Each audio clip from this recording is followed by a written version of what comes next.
waxaa maanta si rasmi ah guud ahaanba looga daafuray talaalka cudurka jadeecada ee caruurta daadooda ay u dhaxayso 9 bilood iyo 9 sanadood magaalada Laascaanood ee xarunta gobolka Sool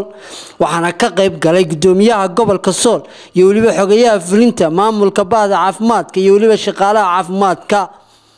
ugu horreyn waxa halkaasi ka hadlay mas'uuliyiinta caafimaadka kala duwan ee gobolka Sool oo dhamaantoodba ka warramay siyaabaha uga bilaabmay guud ahaanba gobolka Sool talaal ololaha talaalka cudurka jadeecada la dagaalanka cudurka jadeecada wax la moodaa inuu ka duwan yahay kuwii hore inuu ka duwan yahay muddo dheer maadaama shaqadii bilaabantay saaka ay ka bilaabantay degmada Laascaanood daafurkii degmada Laascaanood tirada inta leeg mobile teamska shaqada bilaabay shaqaalaha shaqada bilaabay iyo gaadiidka inta leeg saaka ka howlgalay waxay shaqada ku bilaabeen waji jawi nabadgelyo ah ilaahay baa mahadaale waxaan cod soo sheedinayaa wasaaradda waxbarashada wasaaradda diinta iyo qaabta waalidiinta waxa weeye ilaa maalintii jadeecadan Sool lagu arkay waxa aad iyo aad telefoonada lagu soo mashquuliyay jadeecad dilaacday waxaan dadweynaha ka codsanaynaa waad garanaysaan sanadkan iyo sanadkii ku xigay labadii sano ugu dambeeyay dhibaatooyinka ay jadeecadu ku sameeysay caruurta ku nool deegaamada oo dhan marka inay waalidiintu ka faa'iideystaan oo ilmuhu haday jadeecadu ku dhacday iyo hadaan ku dhicin baa la talaalaya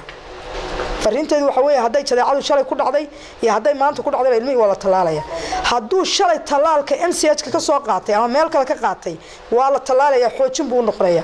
dhammaan caruurta da'doodu tahay 9 bilood ilaa iyo 9 sanadood qof la dhaafaya ma jiro maanta waxa bilaamaya oo ka bilaamay magaalada Laascaanood talaalkii jadeecada ahaa meel walbana uu ka soconaya deegaan walbana uu ka soconaya saddexda degmo ee gobolka Sool maanta waxa ugu soo horeynaya degmada Laascaanood uu ka bilaamaya waxaana la bilaabayaa 9 bilood ilaa 9 sano jadeeco haday timaado waxa weeyaan wax lagu daweeyaa ma jiraan laakiin waxa ay leedahay intayn imaan in qofka jirkiisa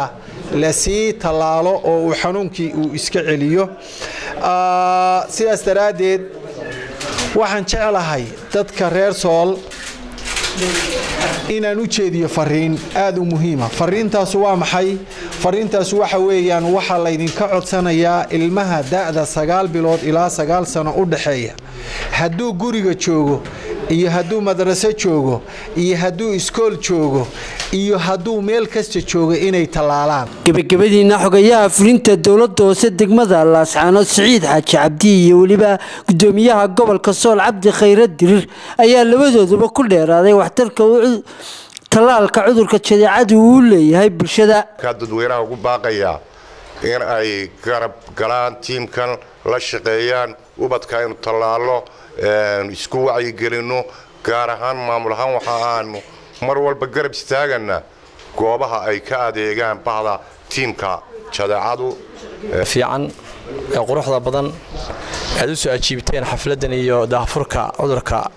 jadeecada oo ka bilaabmi doona maanta gobolka Sool guud ahaantii saacaduna ay tahay 8 iyo xoogaa lana taaban doona caruurta daadoodu tahay 9 bilood 9 sano ayna ka qayb gali doonaan tiimam tiradoodu gaarayso 130 tiim sida ay sheegeen isduwa wasaaradda caafimaadku haddaan nahay maamulka gobolka waxaanu garab taaganahay oo saaka halkan marqaati ka nahay oo aanu dadka hortiisa Ilaahay u sheeganaa in gobolka tiimamkii shalayta awska ah ay baxeen saakan ay ku sugan yihiin goobaha loogu tala galay tiimamka ka qayb qaadanayaan ay yihiin 130 tiim 132 saakana ay magaalada gudaheeda Laascaanood shaqeynayaan